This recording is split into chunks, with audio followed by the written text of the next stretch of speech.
In 1986, a quiet man walked into a London newspaper office holding a secret that could change the whole world. He said, "I worked at Israel's nuclear plant and I have approved that my country build atomic bombs."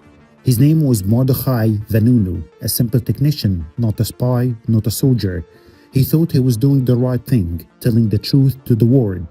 But what he didn't know is that his every move was already being watched. Because thousands of miles away, Israel's most secret intelligence agency, the Mossad, had already made the decision. Vanunu had to be stopped. And to do that, they would send not an army, not a hitman, but a woman. Her name was Sydney, beautiful, confident, charming, an American tourist with a warm smile and perfect English. But Sydney wasn't real. She was Cheryl Bentov, a trained Mossad agent, and her mission was to make Vanunu disappear. Over the next few weeks, she would play her part perfectly, gaining his trust, winning his heart, and leading him straight into one of the most shocking spy traps in modern history. A love story that was never real, a betrayal that made headlines around the whole world, and a secret that Israel still refuses to officially admit. This is the story of the woman who trapped Israel's nuclear whistleblower, a true spy story about deception, loyalty, and the price of truth. And to understand why this man became one of the world's most wanted whistleblowers, we need to go back to the place where it all started. This is Denzel speaking, and welcome to the World of Intrigue. Do not forget to subscribe in the channel and hit the like button if you're looking for more secrets to get revealed. Let's get started. Before he became one of the most wanted men in Israel, Mordechai Vanunu was just another worker in the middle of the desert. He grew up in a poor family, one of 11 children. His parents had come from Morocco, hoping for a better life in the young state of Israel. Mordechai, or Muti as people called him, studied physics, served his time in the army, and later found a quiet job in a secure place. That place was called Daimuna, a nuclear research center buried deep in the Negev desert. To most Israelis, it was just another government factory. To the outside world, it did not even officially exist. Every morning, buses carried hundreds of workers down dusty desert roads and through guarded gates. No one was allowed to talk about what they did inside. Phones, cameras, all forbidden. Vanunu worked as a technician, helping to process radioactive material. He had no top security clearance, but he saw enough to realize something strange. He noticed part of the facility that did not match its official purpose of research. There were underground rooms, thick steel doors, and armed guards around specific sections. He began to suspect that Israel wasn't just studying nuclear energy, it was secretly building nuclear bombs. At first, he said something, he needed the job, but over time, his views started to change. He saw workers get sick, he felt isolated, and he began to question what his country was hiding and why. By the early 1980s, Vanunu had grown tired of the secrecy. He started talking to a few friends at the local university, even attending left-wing political meetings, rare in Israel at that time. He believed Israel's nuclear program could bring disaster, not safety. That was enough for his superiors to notice him.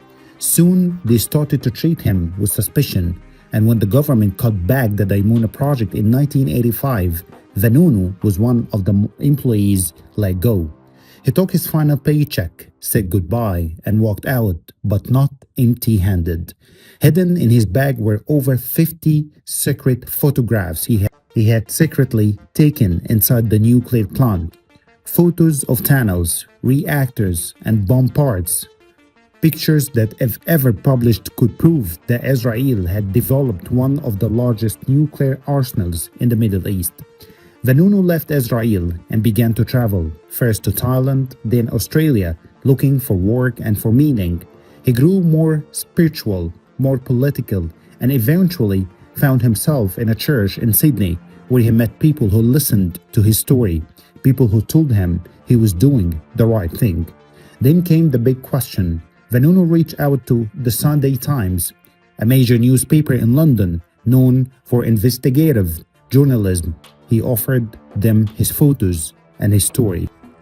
In September 1986, the newspaper flew him to London. Journalists and scientists spent weeks checking every detail. They confirmed his images were real. Israel had indeed built nuclear bombs. The editors prepared the front page headline that would shock the whole world: revealed the secrets of Israel's nuclear arsenal. But while the journalists were excited, someone else was already watching. Mossad had discovered that Vanunu was in London. They feared that once the story went public, Israel would face massive international pressure. They had to act fast, and before the newspaper hit the stands, so they created a new plan to get Vanunu out of Britain quietly without anyone knowing. And that plan needed someone who could get close to him, someone he would never suspect. A woman, an agent trained to charm, to listen, and to manipulate. Her name was Cheryl Bentov, but Vanunu would never know her by that name. To him, she was just Sydney, a friendly American tourist who suddenly appeared in his life. She would smile at him, talk softly, and make him feel safe. And in few days, she would lead him straight into a trap from which he would never escape. But how do you catch a man who thinks he's saving the world? You send someone who makes him believe she is his only friend. After months of running and hiding, Mordechai Vanunu felt safe in London. He had told his story, shared his photos, and trusted the British press to protect him. For the first time, he could finally breathe. He thought the danger was over, but it was only the beginning. While Vanunu enjoyed his new freedom, Mossad agents were already in London, watching, planning, waiting. The goal was clear: get him out of Britain without anyone knowing. They studied his habits, his friends, his favorite coffee shops, and soon they found his weakness: loneliness. And that's when Sydney appeared, a beautiful American woman with a friendly smile and soft blonde hair. She said she worked as a tourist and loved to travel alone. She spoke to Vanunu like she would known him for years. Gentle, curious, never judging. For a man who had been alone for months hiding from the world, Sydney was a dream. She listened to his stories, laughed at his jokes, and made him feel human again. He did not know she was trained by Mossad, trained to make people trust her, to make them feel safe. And after gaining his trust, Sydney made her move. She told Vanunu she wanted to go on a short vacation, a week trip to Rome, before returning home to America, and she asked him to join her. At first he hesitated, but she looked into his eyes and said, "It will be fun, Mordechai. Just you and me, no journalist, no wars at all." Those were the words that sealed his fate. Vanunu agreed. He bought his ticket, packed his bag, and followed her to the airport, not knowing that Mossad agents were waiting for him on the other side. To him, she was the woman who cared. To her, he was the mission that couldn't fail. And next we go to Rome, where the trap is set and the final act begins. Rome, the city of love, art, and history. But for Mordechai Vanunu, it would become the city of no return. When he arrived with Sydney, he felt free, happy even. They walked through the narrow streets, took photos by the fountains, laughed over dinner in small restaurants. For Vanunu, it felt like the beginning of a new life. For Sydney, it was the final stage of the operation. Mossad agents had already arrived days earlier. They rented an apartment under fake names, brought the equipment, and prepared everything for the moment she would give the signal. The mission's code name, Operation Sphinx. Sydney invited Vanunu to her friend's apartment to pick up something before dinner. He did not suspect a thing. He followed her inside. The door closed behind him, and that's when the lights went out. Before he could speak, 3 agents appeared from the shadows. They grabbed him, injected a powerful drug into his neck, and within seconds, Vanunu collapsed. The whistleblower, who thought he would escape, was now silent once again. That night, Mossad agents carried his body inside a large crate, disguised as airplane cargo. They loaded into a yacht waiting at the port of La Spezia, an Israeli ship with a diplomatic protection. From there, it sailed quietly across the Mediterranean Sea toward Israel. No one in Italy even knew he was gone. When Vanunu woke up, the boat was already in Israeli waters. He was tied, confused, and surrounded by Mossad officers.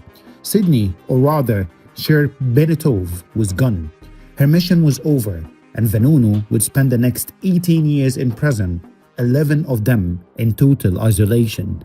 And Sydney, she returned to her life in the United States, living quietly in Florida with her husband, also a former Mossad agent. To this day, she has never spoken publicly about what happened in Rome, but her story remains one of the most famous Mossad operations ever, not because of the violence, but because of the power of deception. One woman, one smile, one lie, an entire nation's secret stayed hidden for decades. In the world of espionage, weapons are not always guns or bombs. Sometimes they're charm, trust, and the ability to make someone believe in love. And that's exactly how Mossad silenced the man who tried to expose Israel's greatest secret. At the end, we have to know that every country protects its secrets, but some secrets come with a price. In the story, the price was a man's freedom and a woman's soul. The mission succeeded. Israel's nuclear program stayed hidden for years, and the Mossad proven again why it's known as one of the most powerful intelligence agencies in the world. But at what cost? Mordechai Vanunu spent 18 years behind bars for what he believed was an act of truth. Sydney, the agent who trapped him, disappeared into a quiet life, carrying memories that will never fade. Was she a hero or just a pawn in a much larger game? In the world of spies, there are no good guys or bad guys, only missions, loyalties, and choices. And sometimes the most dangerous weapon is love itself. If this story fascinated you, wait until you hear the next one.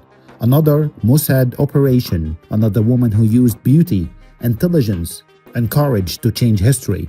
In our next episode, we will uncover how a female Mossad spy infiltrated the heart of Syria, risking everything for her country. So what do you think? Was Sydney a patriot or a manipulator who went too far? Share your thoughts in the comments. I'll read them all. And do not forget, hit subscribe, turn on the bell, and stay with me for the next secret mission that shocked the whole world.